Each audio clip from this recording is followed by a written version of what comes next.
That's a funny noise. Okay. If you would please tell us your name and your tribal affiliation and where you go to school. And what grade? And what grade you in. Okay. I'm Lady Whitewater, and I go to Carter Seminary, Chickasaw, and I'm a sophomore. Okay. I'm Stephen V. Hill. I'm from Oklahoma. I attend Carter Seminary in this school, and I'm a junior in Ardmore High School. Okay, hold on just a second. I haven't got that light badly placed on you. Who or whether it be Cherokee or Chickasaw or what? Okay. Well, in the public schools, I think that they should have a right to know, what it's all about, the Indians and everything, because they don't know, and they might want to learn. And by having these programs, I think that they'd learn a lot, and the students would learn, especially the Indian students would learn who and what they are. What kind of advantages or benefits do you think that would have, first of all, for Indian students, and secondly, for non-Indian students? Well, for the Indian students, they would at least know who they were and what they were. They'd be proud to be Indian and at least want to know more about their culture. And the other students,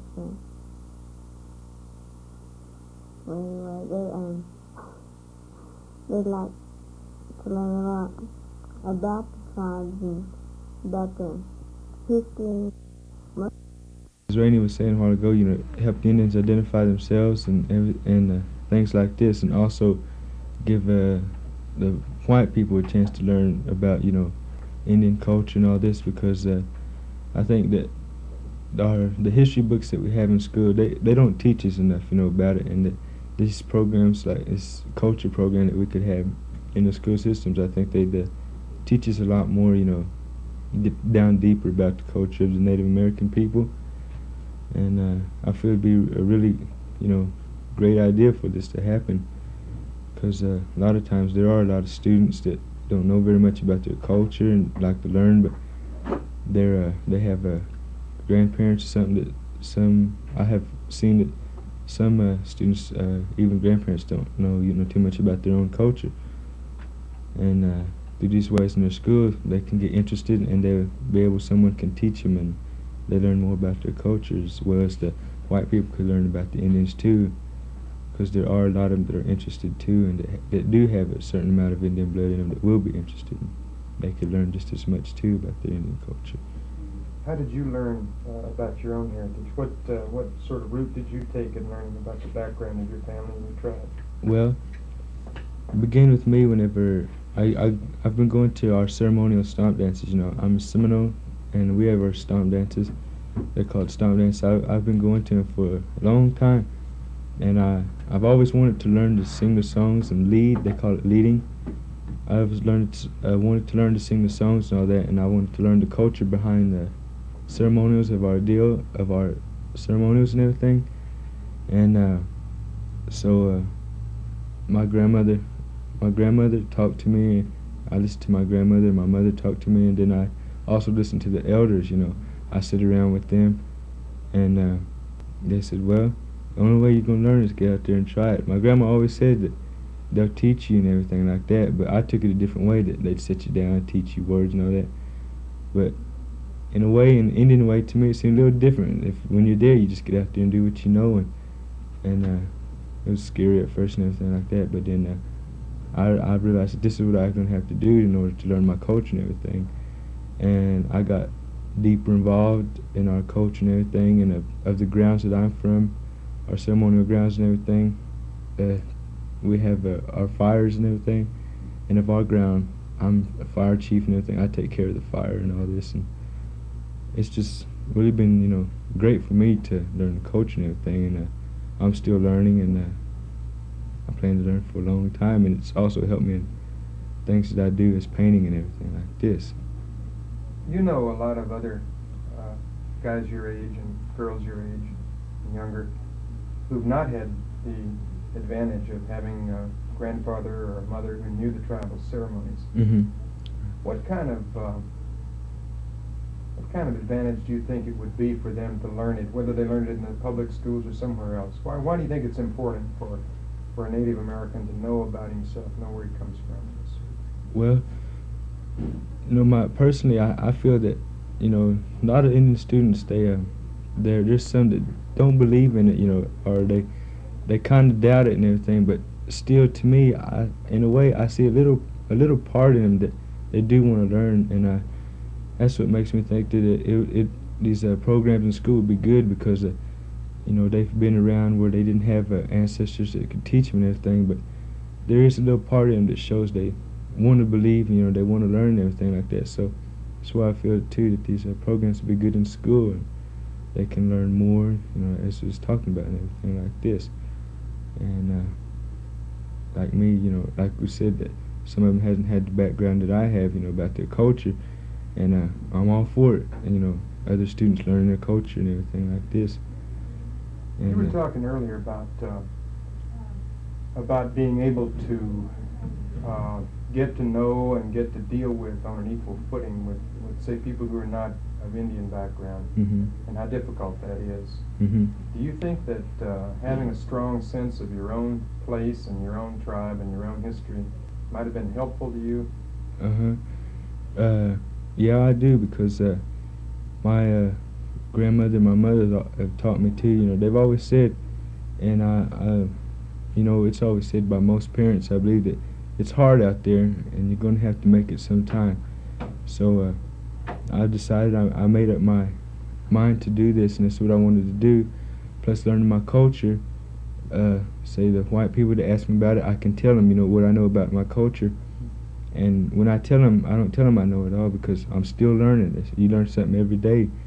So I tell them what I know, and I'm still learning. And because when we go to the school, we're learning about them, and they're not learning too much about us. And they ask me, I'm more than glad to tell them, because I want them to know about me just as much as I want to learn about them, and them know how I think and everything like that. Because I feel that everybody should know everybody, like this. So I feel about being equal and everything like this. Rainey, what do you think about that? I forgot the question. So did I. How do you think the Indian studies helps you to get along in the school with other people, with non-Indians? That was basically the question. The program? Not so much Indian studies. Well, you do have an Indian studies program in the school, right? Or you don't really? No. But let's say participation in dances and other activities. Let's say how you think your own background. I mean, you've got a strong background in the history and heritage of your tribe, because your father's a chief and you've talked to him and that sort of thing. But how do you think that equips you to deal with other people? Say, to deal with people outside the Indian community? Well, it helps me to understand sometimes what they think about us. They used to think we were savages and everything, what they read out of the history books. And I think Caesar's right about what he said about we need to teach them, tell them what we know, but we can't say that we know everything, because we don't. We're still young, and as we get older, we're going to learn, and we'll be able to tell our kids and our grandkids what has happened during these times, and what has happened and what will happen. But I think we should at least get a program, going in school, because they don't learn about us. We're mostly learning about them. Yeah. What happens to a society? I mean, there are a few examples of it. I guess one of the best examples. For example, because of either inattention on the part of the Native Americans, or because of the fact that there was a concerted effort to wipe out Indian culture. How would you feel if it disappeared? I mean, what would you feel like, for example, if all of a sudden your whole background was wiped out? Well, I'd kind of feel like part of me or half of me died, because there wouldn't be nothing seemed like there wouldn't be nothing, you know. There wouldn't be any dances, or everybody would be the same. They wouldn't have nothing to learn, and we'd just be learning what the white kids want, you know, what they learn in school, and they wouldn't be able to learn what we knew and everything. So you think it's important to continue cultural Yes. tradition, whether you do it in school or whether you do it out of school? Mm-hmm.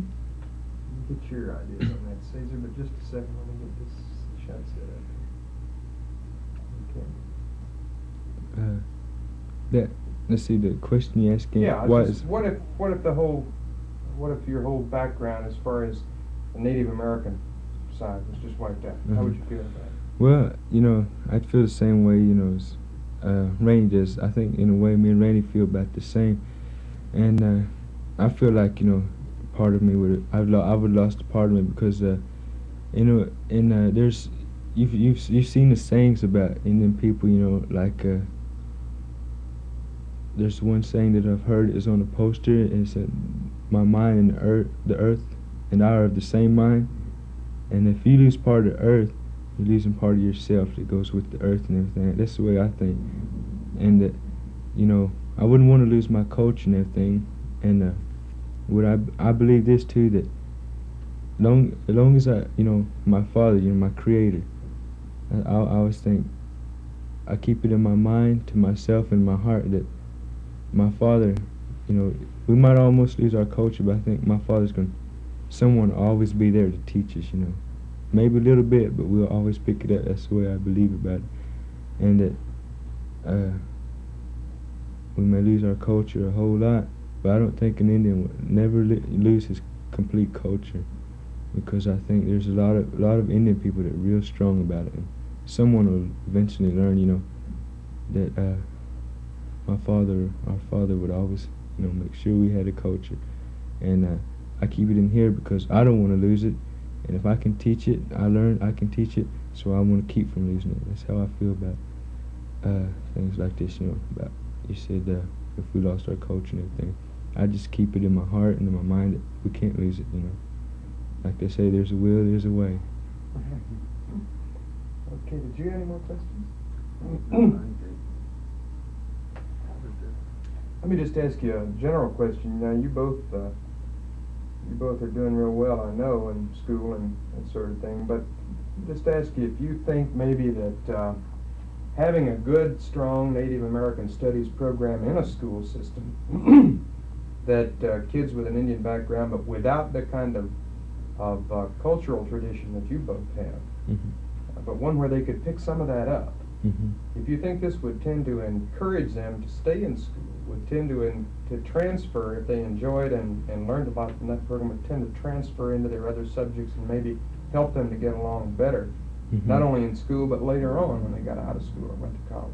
Yeah, I believe that, you know, like this culture, you know, we have these programs, they get interested in this. Well, it's just like to me, it's just like another way of learning. You know, you learn something every day, and that you know, pretty soon in life, these other subjects, you know, like your math and English stuff, it's going. I feel that somewhere along the line, it's going to go inside with your deal. And I feel, you know, it could encourage them to go on and stay in school, because it's going to all go together one time or another. They're going to have to explain how they feel to someone, and I think it's be real good. You know, I'm all for it, thing like that, for, you know, Indians to keep their culture and everything. That's how I feel about it. Right. Well, I think the Indian students, the dropouts the ones that were thinking about dropping out, I think they would stay in school, you know, to learn more about their culture, their tribe, and where they're originally from and everything. But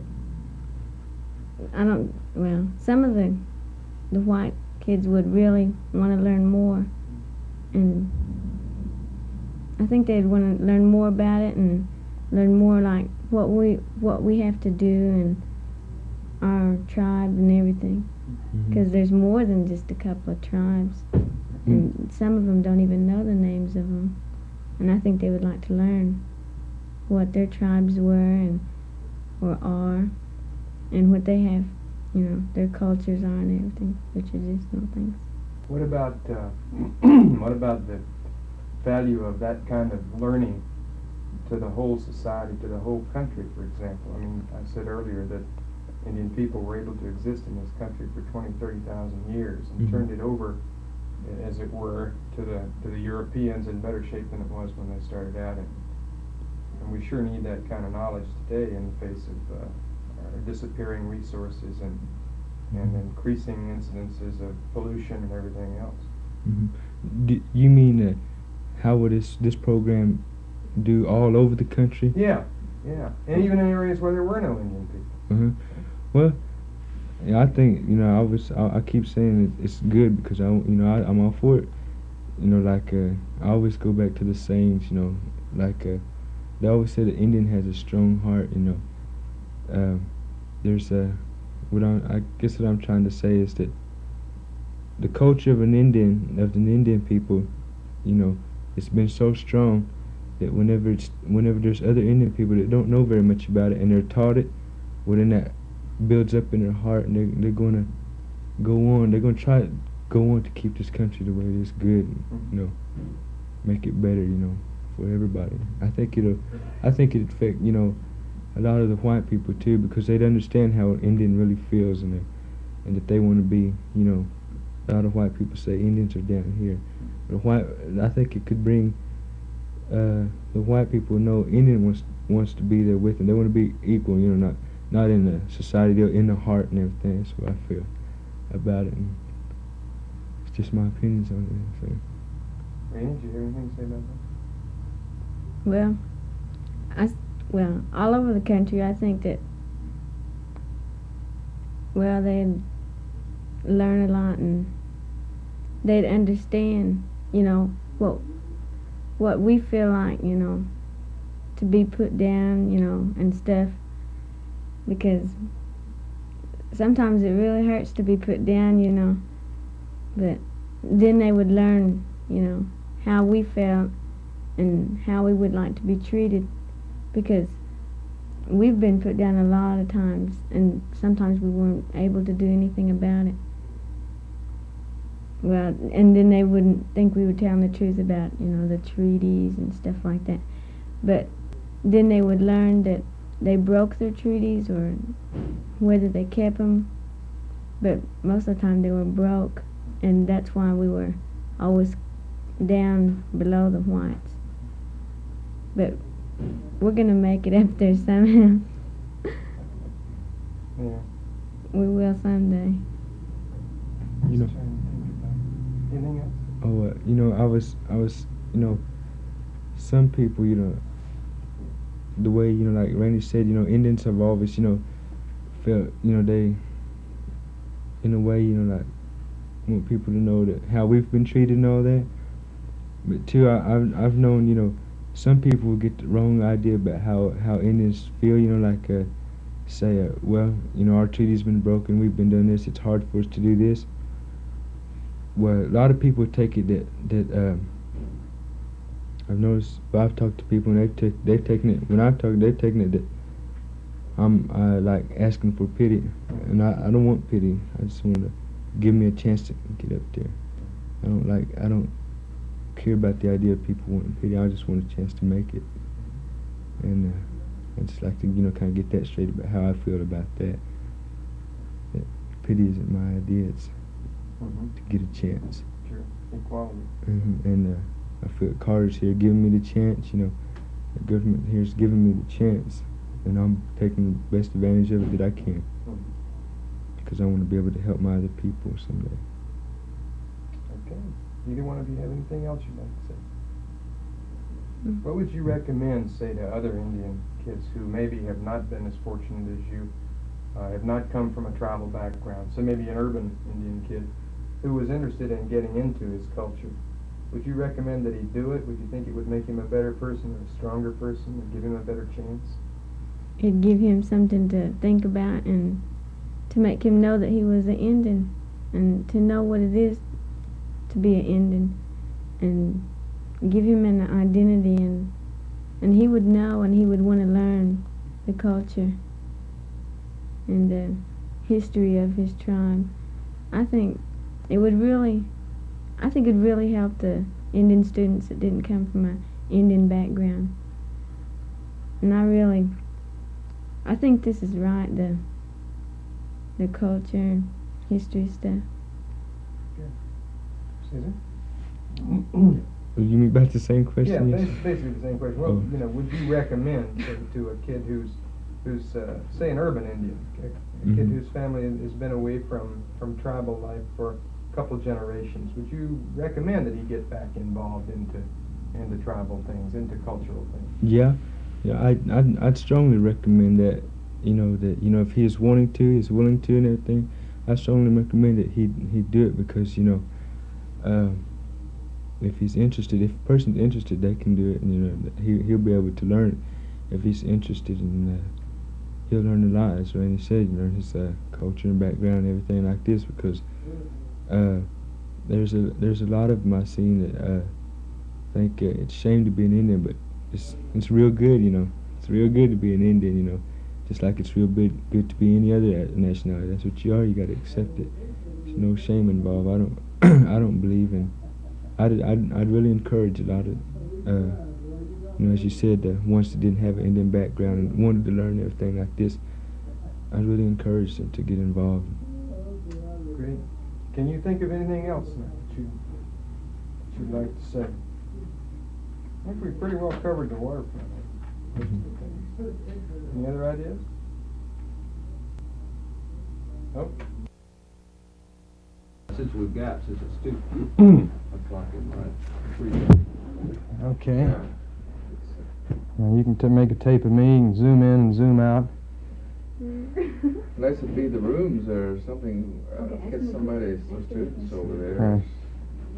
Something like that. We don't have any. Well, know what to ask.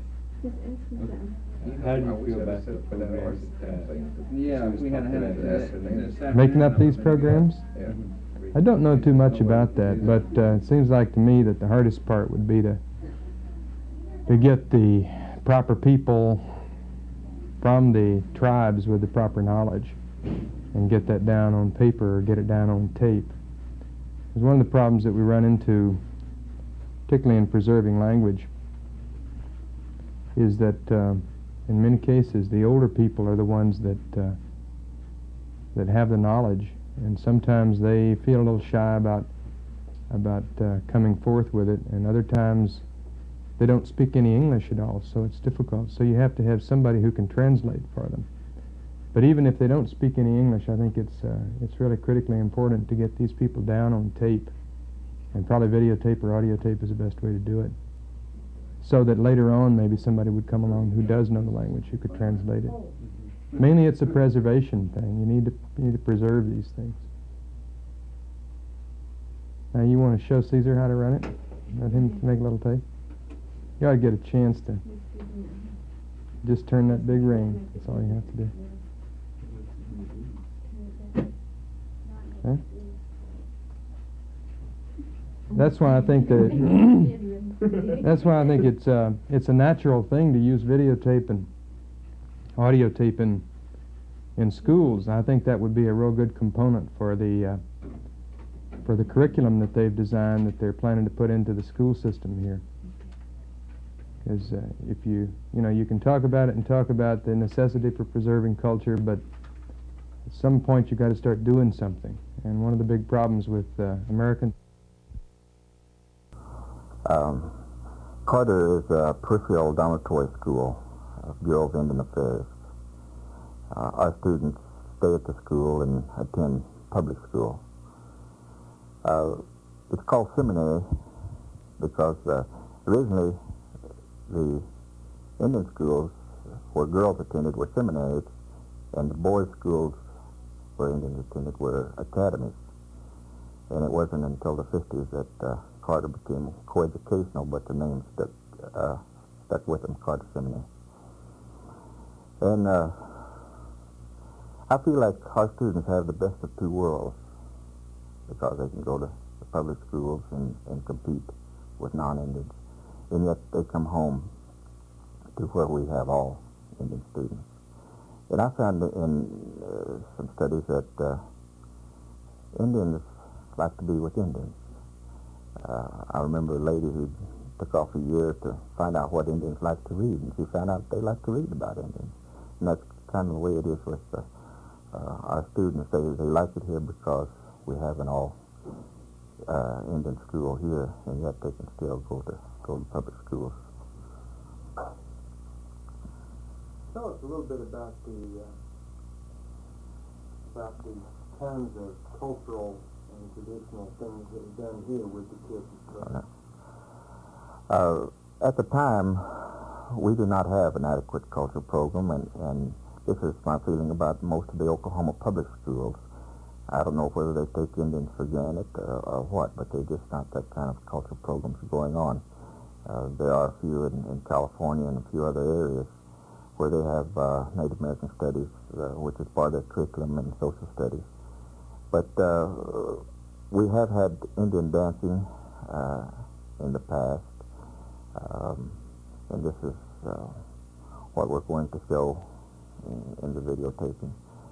We have arts and crafts, and yet it is inadequate, really, for them to learn their backgrounds and about their past and about the past traditions. We don't have it. Now, at High School Indian Junior College, I feel like they had an ideal Native American Studies program. It was a division of the school. Of course, you have to take 3 hours to get your AA degree, but they bring in tribal people, and because all tribes are different, and there's no more similarities in the nations of Europe, and all of them are different, but they do bring in tribal people to offer Northwest legends, or they have the different languages of several different tribes. They can't offer all tribes because there's 112 different tribes there. But they have different modules, Kiowa hand games, Native American religion. But there they have people who know what they're talking about will come in and offer a 2 weeks module maybe, and we find different tribes learning about other tribes, and today it seems like many of our young Indian people belong to 2 or 3 or 4 different tribes. Tell us a little bit about why you think it's important for the public schools to offer programs on Native American studies and Indian culture and perhaps even Indian language. I've always felt like we need to educate non-Indians because Indian people really have something to offer, and this is why I feel many of our people are going back to something that they may have lost, and they're looking for knowledge about their background. They realize the spirituality and the humanness of Indian people, and it's something that they're wanting. Many people are going back to their reservations or back to their where they lived. Many of them who had gone to urban areas under the Relocation Act, and so they're looking for this, and I think they're looking for their identity. And I feel like once they find out who they are, then they can begin to develop a philosophy for themselves and feel good about themselves. And I know in many of our textbooks today, they need to supplement those textbooks by bringing in Indian authors and Indian books so that people can find out a little bit more of the truth. And the non-Indians need to know these things. I remember a man at the University of Southern California working on his doctorate, and how he was talking about one day writing up a paper about Indians. He said, I didn't realize the atrocities that were committed against Indians. I said, where have you been? I mean, what books have you been reading? And to think that people had come this far, and so I know that people with a much lesser education know much less about the Indian people and really understanding Indian people and understanding what they are about. Because for people to understand the Indian ways, the humanness And if we could all live on this level of humanness, I think we'd have a much better place to live. How do you think that learning about not only, say, generally Native American culture, but say specifically tribal and family heritage might improve a young Indian's chance to compete in the larger world outside the tribe? Well, I think we're living in two worlds, and people need to feel good about themselves, and in knowing that about their backgrounds, about their tribal backgrounds, their clans, and I think it just helps them find that identity that is very, very necessary for them to function at the level that they need to be functioning at. And it's just going to give them a better understanding of themselves and help them feel a lot better about themselves. And then I think they'll do a much better job of. Okay. Do you think of anything else? No. Well, there's a lot of things I thought of before I wanted to say. At this moment, there's nothing.